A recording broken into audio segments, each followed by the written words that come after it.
Big Show. We have with us James Beard award-winning chef, Chef J.J. Johnson, also author of Between Harlem and Heaven, here to talk about how to basically establish yourself both as yourself and your brand, and some other secrets we're going to pick his brain about coming up soon.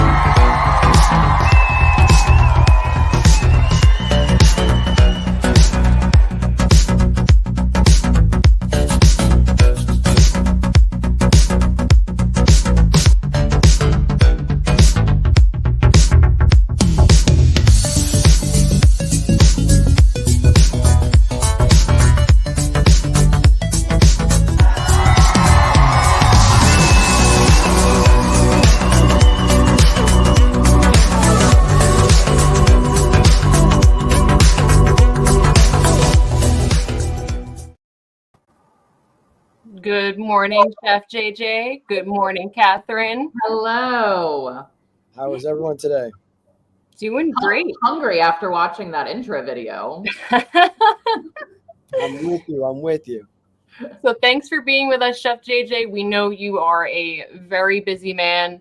To kind of get a glimpse into your background and get the ball rolling here, first off, to kind of background me with Chef JJ, I met Chef JJ about 2 years ago. Now, in COVID time, that could be plus or minus 6 months because everything's like a blur, right, with COVID, but it was somewhere around that period of time, and it was at a food event.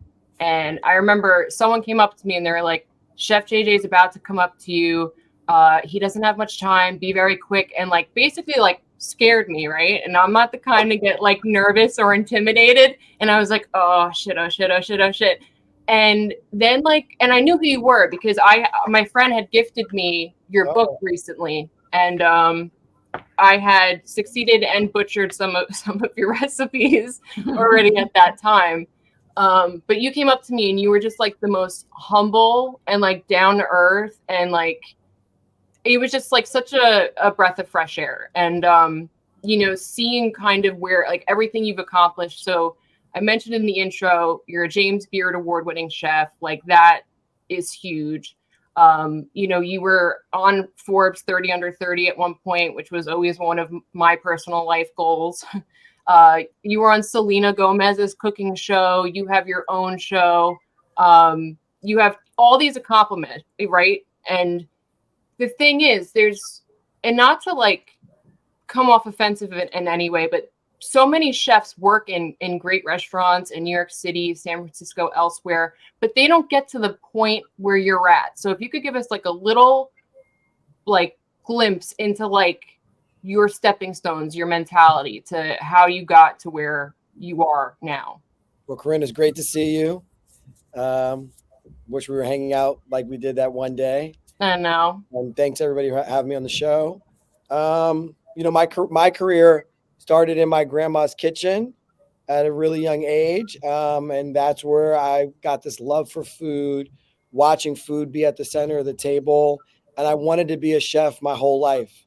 I told my parents at a very young age I was going to be a chef. And my first job was a dishwasher, riding my bike to a country club. I grew up in Northeast Pennsylvania. So I would ride my bike to the country club on the weekends that I worked. And then I went off to culinary school at Culinary Institute of America. And I worked in kitchens. I had good moments. I had bad moments. I burned a lot of stuff. I cut my finger. I did a lot of typical things you would do as a chef or cook or beginner in the space. And there was a point in my career where I kind of was hitting a brick wall. I wasn't getting an opportunity to really be at the helm of anybody's kitchen. And I went on a small cooking show called Rocco's Dinner Party. I was lucky enough to win that episode. That show's not around anymore. And then I got contacted by a gentleman named Alexander Smalls, who was opening a restaurant in Harlem called the Cecil. Mm-hmm. And that was the first time that I actually got a shot to really run a kitchen, express myself through food. Um, and I really grabbed it with all my might and put all my blood, sweat, and tears into that restaurant. And I think that was the first moment where I started to get recognized for the food that I was cooking. And I think some of the interviews that I was doing, people were seeing my personality on interviews, um, and then I got tapped to do certain things. Definitely. And, jumping right towards marketing, you're one of the most successful, chefs that I see, doing it, and restaurant owner. You again have established yourself both as a brand as Chef JJ, and you've established, your business, online. At what point, when you were developing, whether it was, Chef JJ, Field Trip, did you realize, marketing is going to be a huge piece of this? And like, would you say any pitfalls? What was kind of like your process to coming to and finding your voice? Yeah, I think as I started to develop, I realized that marketing is a big line item, right? If we look at like very big companies in the in the world, they are consistently marketing to us, right? They're consistently staying fresh. Um, I mean, I always think of McDonald's, right? McDonald's are they're a genius at marketing. They make you feel like this. It's like this new restaurant consistently opening up that makes people go there and eat.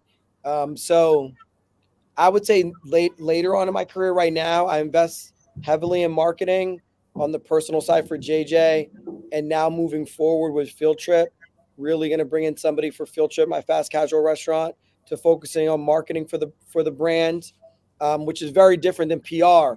A lot of people Right. think that Mhm. PR and marketing are the same thing. They're There you two go. different items. Yes. So the best advice I try to give people that are cooking, like always believe in the food. Without the food, I wouldn't be who I am. There are a lot of people on television that never worked in a kitchen, never, never, no, they don't know how to sling pots and pans. They don't know any of that. They don't know how to read a ticket. They don't know what food costs is, labor costs. They don't know the blood, sweat, and tears. There are a lot of them, right? And that's just their lane. But I think for me, the most successful players in the space, if we look over from start to finish, they're in restaurants and they're on TV. And the TV is a marketing component to drive people back to their restaurants. Yeah, I know, like, again, because I follow you on social media, and you constantly, do give advice to new chefs, new restaurateurs. And we were just talking before the show started about you recently doing the US Open, and it wasn't your first time, and you had been asked back, and how wonderful that was. But I believe in somewhere on your it might have been Instagram on the Chef JJ account, like you mentioned, like taking advantage of opportunities like that, and using them as stepping stones to create something bigger. Yeah, I mean, I worked for Restaurant Associates. I was a sous chef for them, Morgan Stanley Executive Dining Room. I became very close with a gentleman named Ed Brown, who is a very renowned chef in the country. He used to have Ed's Chowder House and a couple other places, and then became the president of Restaurant Associates. And I went to him when I was starting Field Trip and said, "Hey, I got this great concept that I think will work really well here." And he said, "Well, put together a deck, give me a presentation." Right. So some things, everything just doesn't happen. People just think things happen because they see it on Instagram. Yep. There's a lot of work going on behind the scenes. There's a lot of things happening. And I wanted pitching to him, wanted pitching to USTA.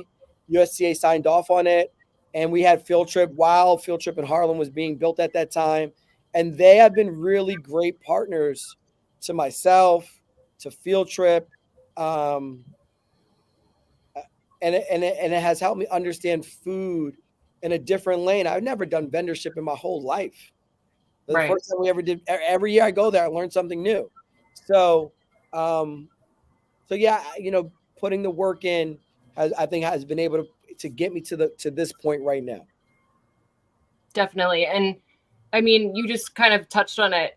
Field Trip opened pretty much right before, just as COVID hit, right? And yet we saw it thrive. I mean, you've opened, I know the Rockefeller location, and is there a third location either coming or opened?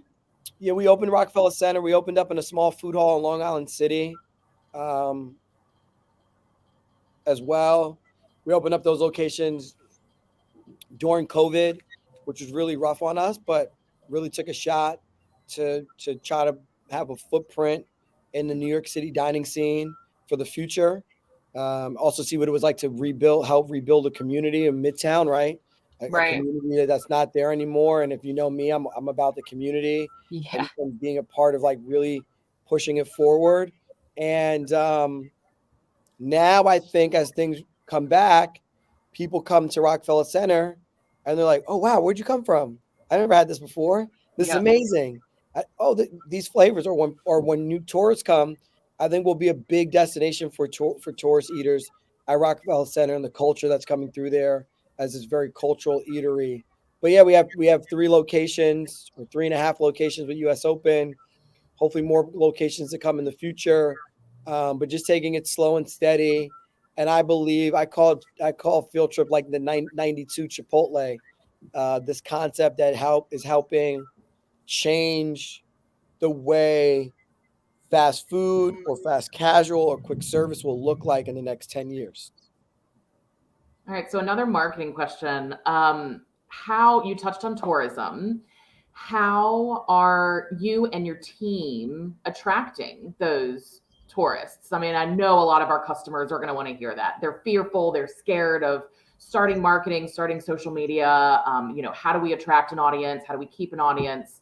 But with tourism coming back in and up, and what is your team doing for a strategy on attracting and making sure that you captivate that audience and bring them back and have them communicate and lift up your brand? So, for me, one of the most important things that we do with a company called Orderies. We comment on every review that comes through the door. I'm clapping. Like I Yes, can't see me so right now. am I. Yeah. Yeah, every review that comes through the door, we comment on, right? Because And good and bad, right? You don't doesn't just matter. do the bad ones. Right. Good Exactly. and bad, right? So like commenting on that good review makes people feel special Yeah. and they're like, "Ooh, I want to come back." Especially in this Even if type they're of not that person, if there's someone else seeing that you replied, they're like, oh shit. You know what I mean? Like right. customers are really valued at this establishment. And especially you might have not been able to touch your customers or see them in a long time. Yep. You've been ordering delivery. I said whoever starts to comment on third-party delivery, because I personally comment on all third-party delivery, like Seamless, you can go in there and Grubhub and comment saying thank you for coming in. We say see you next trip. That allows you to have your old customers stay new or consistent, but somebody traveling gets that response from you on TripAdvisor or Yelp. They then tell their friends when they're traveling, hey, go to this place Field Trip. Yeah. They comment, look at this, look, they wrote me, right? It They extends remember the that. experience. Exactly. So Exactly. that's one thing we do. And now, I think as a future, when we're looking at social media, we're trying to figure out who we will be on social media. Are we Instagram? Are we TikTok? Are we Facebook still? I think Facebook you can use to target.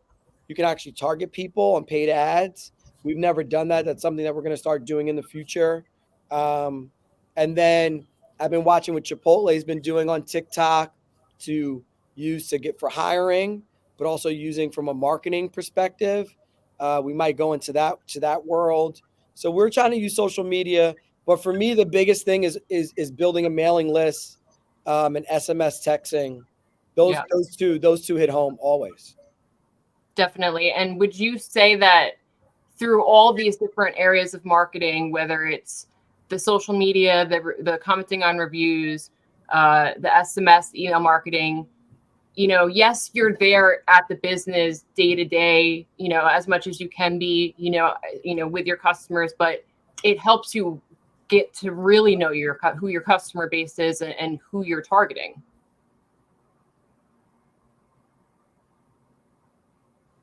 I muted myself because there was a noise. Yes, that all that 100% allows you to really do that.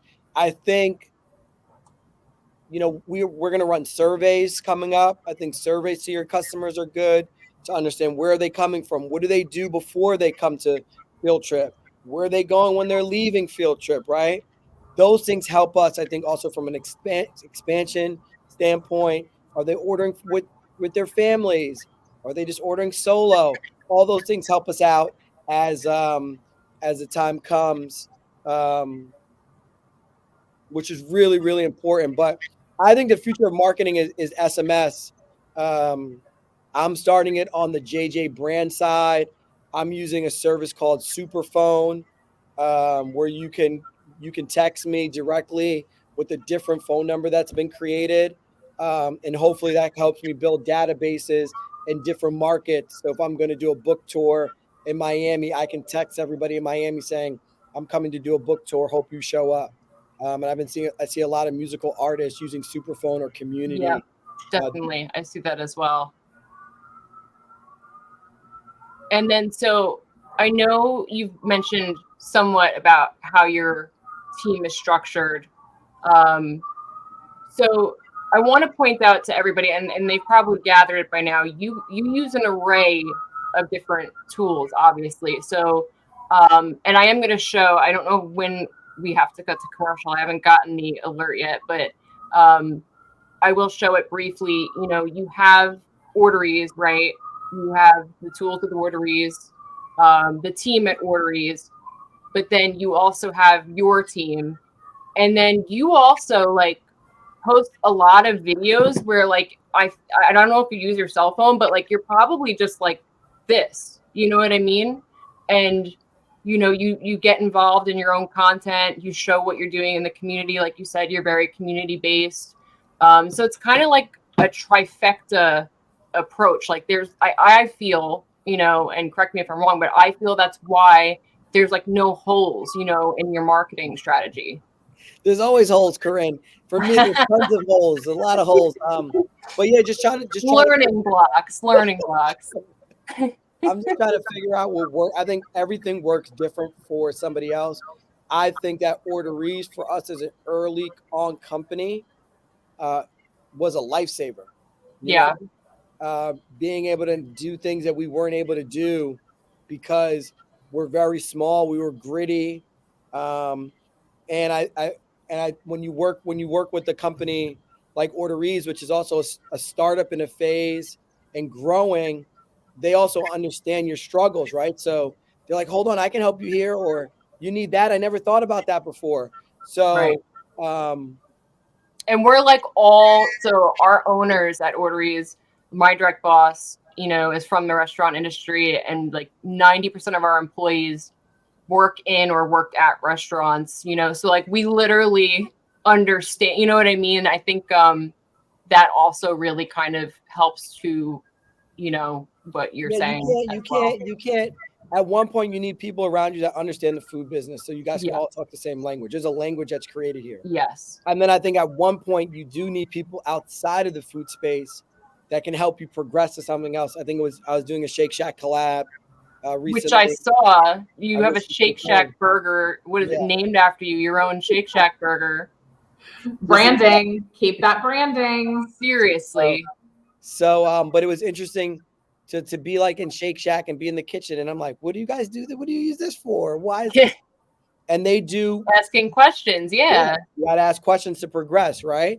And when they first brought on their first HR person, they brought somebody from outside the industry because Danny Meyer and team were like, okay, it's too much of us, too much restaurant people. We need somebody that can help push us forward. So they hired somebody in HR from outside the restaurant industry, which they believe was that turning point for them to look at food and people and things a lot different. Fresh set of eyes. I could see that. So, I mean, I think anybody that's watching, if you're in the restaurant industry, you have a restaurant and you're trying to build a website, you're trying to do marketing and you don't have the budget, you're like, okay, what can I do? You should be looking to the outside. And potentially for me, it just happened to be right underneath the Cisco platform. Who knew Cisco had a marketing partner? So a lot of things that you just got to peel back the onions and ask the right questions to the right folks to get you to potentially where you need to be, or you'll just be stuck in that same area. That is key. And we've talked about that. And I talk about that when I go to new customers or current customers, whatever that might be, about the fear. Where do I start? How do I begin? I have this problem. I have this need. And then it kind of just the fear takes over and everybody stops. Or maybe they sign up with the wrong partner, or they don't search, or they don't know. So just being able to ask the right questions and know who to turn to, I mean, that's so important. Just start somewhere. Know there will be those holes that we talked about. Know there will be mistakes and creative lessons and learning. But you're right. Like, just get involved with as much as possible and just ask. There's no Stay harm humble. in seeing where You know that what I is. mean? Stay humble. Yes. Stay humble. All right, we're going to cut to commercial now just because I want to get it over with. And then we'll be right back.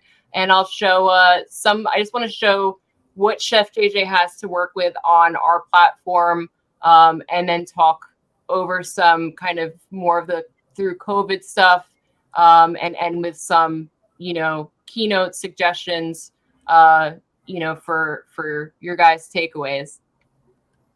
Our table is set, and we have a seat just for you. At Cisco, we love what we do, and that is delivering success for our customers through industry-leading people, products, and solutions. Our team is the difference between good customer relationships and great ones. Your dedicated sales consultant is here to help you grow your business. They will connect you with the products, solutions, and insights you need to grow your profits, streamline your operations, and market your business. They'll offer you customized consultations with our chefs and industry specialists to answer your questions and inspire you. Our specialists can help with protein, fresh local produce, takeout and delivery solutions, and more. And if you simply need someone to answer a quick question, our Customer Connect team is just a phone call or chat message away. Cisco is at the heart of food and service and connecting the world to share food and care for one another. Join us for a seat at the table. Visit cisco.ca to learn more. And we're back. So I'm going to go ahead and just share my screen briefly. It'll probably show my face within my face. It'll be a little inception going on. Yeah, geez. Okay, so here is the field trip site. So I want to show this first on my desktop, and then I want to show it on my phone. And then this, again, you've kept separate from the Chef JJ brand, because I can't emphasize enough how important it is for other chefs, restaurateurs to do this. Build yourself up as a brand as you build your business. Both need to exist and be successful. So these are your sites. Now, with Orderies, Chef JJ can literally call our team. You can ask him and, throw us a bunch of content. We'll put it up immediately for him. Our sites have unlimited content. The menus can be customized to look like your exact in-house menus. It's a very flexible platform. You can even make your own changes if you wanted to. I want to show it on a phone as well. So here we've got my phone with my little daughter's face on it. She's been begging me since this show started to be on, so I'm going to tell her this technically counts. Shout out Maya. And so I'm going to pull up the mobile version. So looks exactly the same, right? Just condensed down. And then also showing, so Chef JJ has the full use of our team for posting. Again, he handles a lot of his own posting. His team does. He's very involved in his community. So there's things that our team can't necessarily do for him because, he's there, he's in it. But to show you the back end of the site, if Chef JJ, one of his team members, wanted to, they can just log in. They have the ability to post to all social media, like, share, comment on these. He spoke to the reviews. So all his reviews funnel in from TripAdvisor, Zomato, all across the web into this dashboard as well. And it just takes clicking on the review to respond, or Orderies can do it for him. And then email marketing, website stats, any service he has with us is tied to that dashboard, allowing him to have full access to those tools. Like I said, since he does have a multifaceted marketing strategy, or having our team do it for him. And I think it's a great way, like if you have both, right? You can say to, like for us, might not be using Orderies for social posting right now, but if somebody then falls off from the team, I can email them and say, hey, I need some help over the next 3 weeks. They jump right back into it.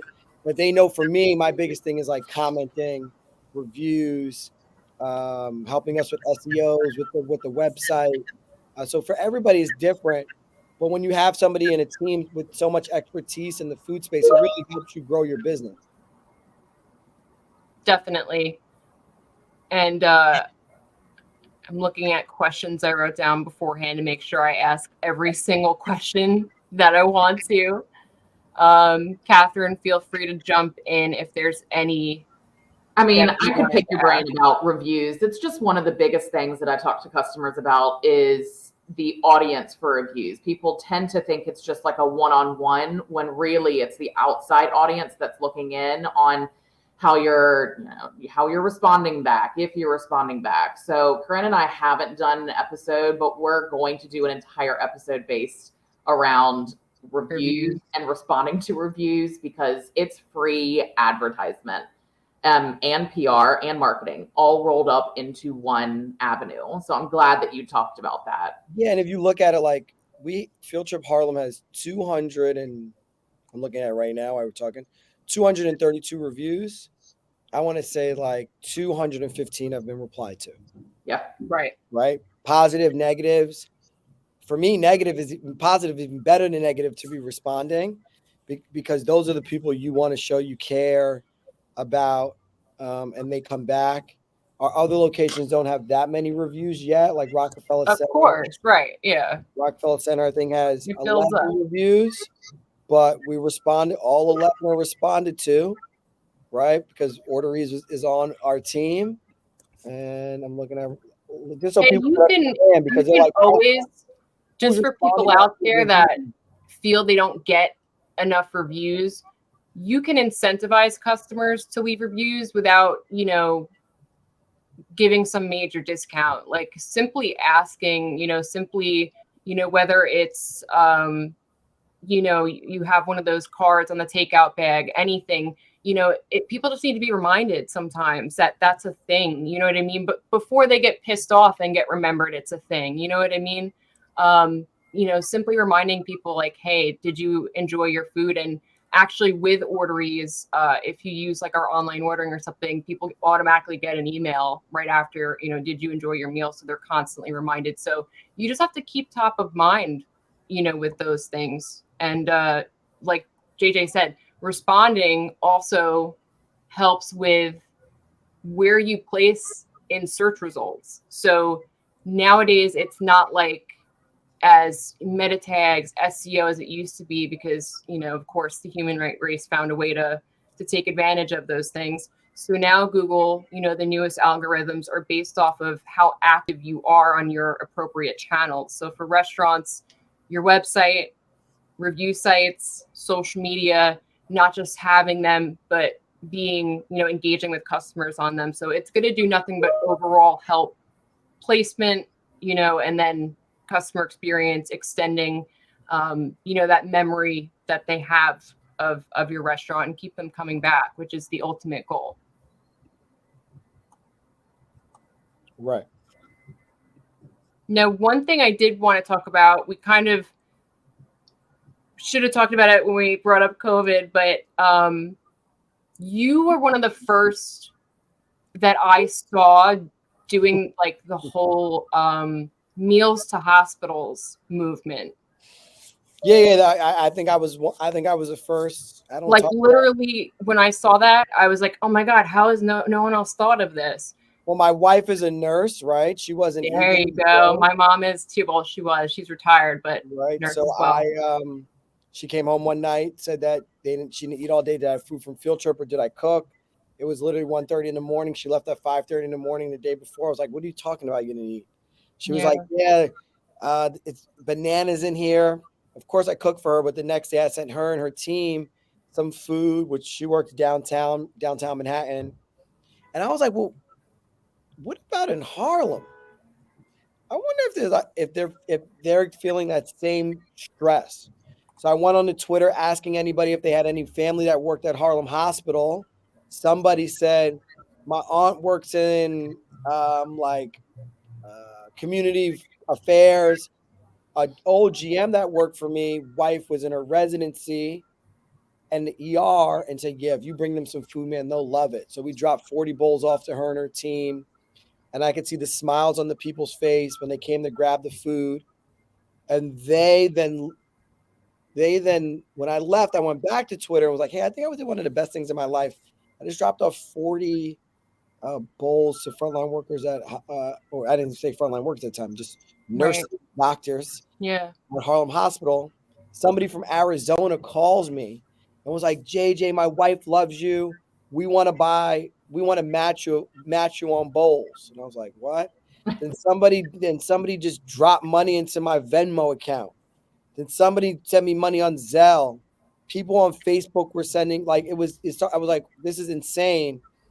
People on Twitter were like, "I'll match you." And we built this buy a bowl program It was with the amazing. cost of the bowl and Hmm. to bring back staff and to feed frontline workers. And we fed frontline workers through a lot of the pandemic, then stopped, started feeding people across the street that didn't have jobs, farmers boxes, um, and we kept going. And that moment was a very big turning point for Field Trip.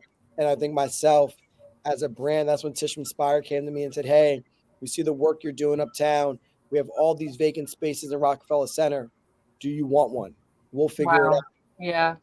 So that was like a very rewarding time for like hard work, taking care of people, to see somebody like Tishman, where they could call anybody up on the phone to give a restaurant space or any type of space. Yeah. They came to me and said, "Hey, I want you to be a part of this." Yes. Sometimes just doing the next right thing, you get the next right place. I mean, I was like overwhelmed, like watching the posts and the stories. And like it made me get in contact with restaurants out here on Long Island, like, and everyone started doing it, you know what I mean? And it was, like I said, you were the first person I saw do it. You inspired others. And in a way, like, obviously it wasn't the intention, but it helped marketing wise in a way Oh, for Field tremendous. Trip Helped as a lot of well. marketing. Yeah. Tremendous way of Mhm. marketing. A big way to get to know the community, to get to know us. I always Yeah. say what we did in 3 to 4 months would have taken us 3 to 5 years. Yeah. Now, before getting to our closing, we went over a lot today, and we've gotten a lot of great advice. Catherine and I definitely want to come into Field Trip, want to do more with you whenever you have time. But until next time, what advice would you give the restaurateur who they've made it through COVID, right? But maybe they're barely hanging on. They're having the labor issues, product shortages. They're wondering, is it still worth pursuing my dream? Am I, out of my mind at this point? What would you say to that person? I would say that COVID taught you one thing, which was how to use the word pivot. You kept pivoting to stay open, right? This is still an effect of COVID, right? Right. Labor shortages, supply chain, price hikes, inflation, right? These are things that are coming out of COVID with the new world, whatever Right. we want to call it. Keep pivoting until you find your groove. Don't give up, because you might have not pivoted in the right yellow brick road. You might have not found all the light yet. It still might be dark in your tunnel. But if you keep pivoting, if you keep thinking, "What about this? What about that? How will that work?" I think you'll get to it, and you will then you'll find your groove, and then you should market the heck out of that to be successful. Definitely. I agree with that advice. I mean, what we saw with COVID was an influx of customers who in the past, even year before that, had told us we don't need a website, we don't need to do online ordering. And they realized how quickly, because not only did restaurants pivot, right, customers did. So, my dad, who is 77 years old, like, he places orders online now. And if he can't find that order online button on your website, like, he's going to the next place. Like, that's just how he is. So definitely, yeah, I agree with that. And I want to say that for any restaurateurs, restaurants, GMs that are out there listening to the show, if you contact Orderies with the promo code FREE21, we're going to offer you actually 90 days free website marketing, online ordering, and that dashboard that you just saw. So for 90 days, if you sign up before January 1, you'll have 3 months free to use it, take advantage of it, get yourself a step ahead. No contract, no obligation to stick with it if you don't want to. But we really want to see everybody get through this last, hopefully, don't want to get ahead of myself, but hopefully this last stretch of COVID. Yeah. Hopefully we get through the last stretch of COVID. Hopefully there'll be, especially in New York, I hope there's an economic plan to build back the city. I think there's a lot of parts of the country. I was in Vegas recently. I'm looking where the people, where are the people in the street? It's not, I know they're saying they're making all this money, but that's only a couple of hotels. That's not all of it. So we all have a lot of work to do. And I think the greatest thing is food connects us all, and maybe food can rebuild the country. Yeah. Beautifully said. Seriously. And I recommend everybody follow Chef JJ on Instagram. Watch what he does, watch how he takes each opportunity presented, or that he goes out there and finds and uses it for marketing, for himself, for his business. It's even taught, us at Orderies a lot. So it's definitely something you should do. And then Chef JJ, what is next for you? I mean, any more books? Like, what's coming next? I've seen that, I'm always working on something. I've seen the teasers for you're doing, I can't think of the name, the thing on Saturday. Oh, so Pepsi Dig-In Day. Which is awesome. We're doing a program to drive people to eat at a Black-owned restaurant. Yep. On November 6th. The goal is, as you maybe not have Black restaurants in your repertoire of dining, that this helps you find a Black-owned restaurant, a minority-owned restaurant in your local community that you will start to support when you're thinking about takeout or dine in. Black-owned restaurants through COVID have closed the most. About 41% of restaurants were Black-owned that have closed. So, on Saturday, get out. If you want to come to field trip, you can come hang out with us. If you're in Long Island, if you're anywhere in the country, there's a Black-owned restaurant there. You can go to the Pepsi Dig-In website, Pepsi Dig-In, put your zip code in. It will show you all of the Black-owned restaurants. That's awesome. In that area, yeah. So, but thanks for having me, and it's been a pleasure. Of course. Thank you so much for joining us. And again, we want you back sometime soon. We want to come into field trip. I want to get your oxtail recipes down at some point. So we got more work to do with you, and we'll hopefully see you soon. Thank you so much for your time. And thank you, everybody, for joining us today for Exposed. We'll see you on the next episode. Bye. Bye.